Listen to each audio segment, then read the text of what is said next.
So I was just reading this statistic here a couple of seconds ago about ghosting, man, and it is really, it is tough out there for you guys right now.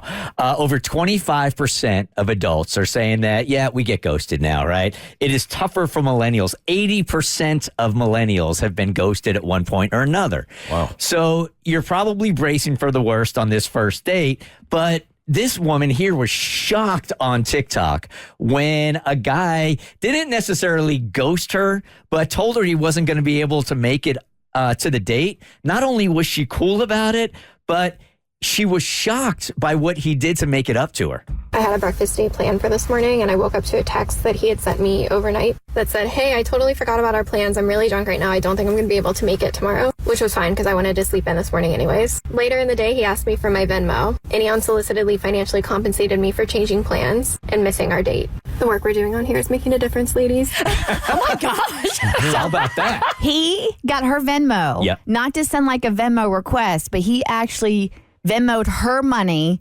for changing plans so last minute. Yeah, so he calls her, according to her on TikTok, he calls her in like the middle of the night because they're supposed to have breakfast in the morning.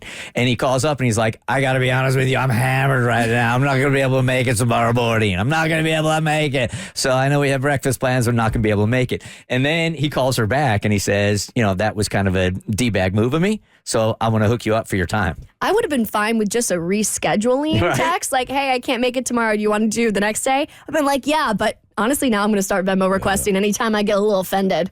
I initially thought that he did this because she actually went to the restaurant and he stood her up, which that would have made sense to me because Right. I wasted your time. But to do this and she didn't even go, that's a big dog move. It's okay.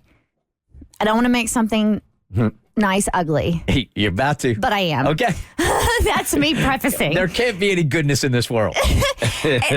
and like initially it's sweet, but then for me it turns sour because it's like, well, now I feel like a prostitute. A prostitute? Yeah, because you're paying me for my time. She didn't do anything, though. Exactly, but like it's the whole idea that yes, our time is precious and it is, you know, it's worth something. But the fact that he paid me because he, you know, canceled last minute, in some weird way, it makes me feel like this was transactional. And now I am a prostitute because you were going to pay me for our time together. Oh my God, there's no winning. Could you imagine, like, if you're the dude. I agree. If you're the dude that says, like, I'm going to pay you for your time, and you text him back and go, I'm not a prostitute. I would be like, she's crazy. Right.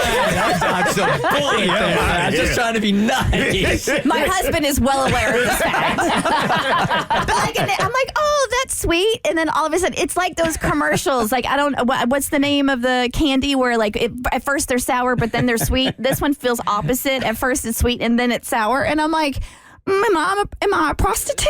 This goes under no good deed goes unpunished Yes. right here. Like, I'm offering, like, it was rude of me to stand you up, so let me compensate you for your time. I'm not a prostitute!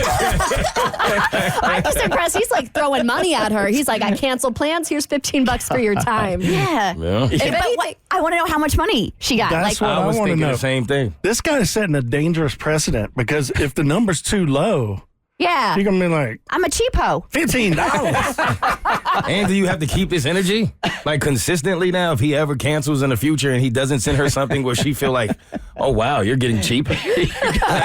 Legitimately have turned this really nice This is gesture. a hard. into- Why would he do this? This guy's a tool. Gonna add Cassie, this to we your got your tab. a-hole of the week right here. Man. Now, she was shocked because she was never, ever expecting to ever hear from him again. And B, that this dude was going to pay for a date they never went out on. But now she's a prostitute. Well, I mean, again, I was like, oh, that's really kind. But the more I sat with it, the more I felt like a prostitute. So. I will say it feels a little bit like hush money. Like, don't blab about me on the internet or to your friends. Just take the $25.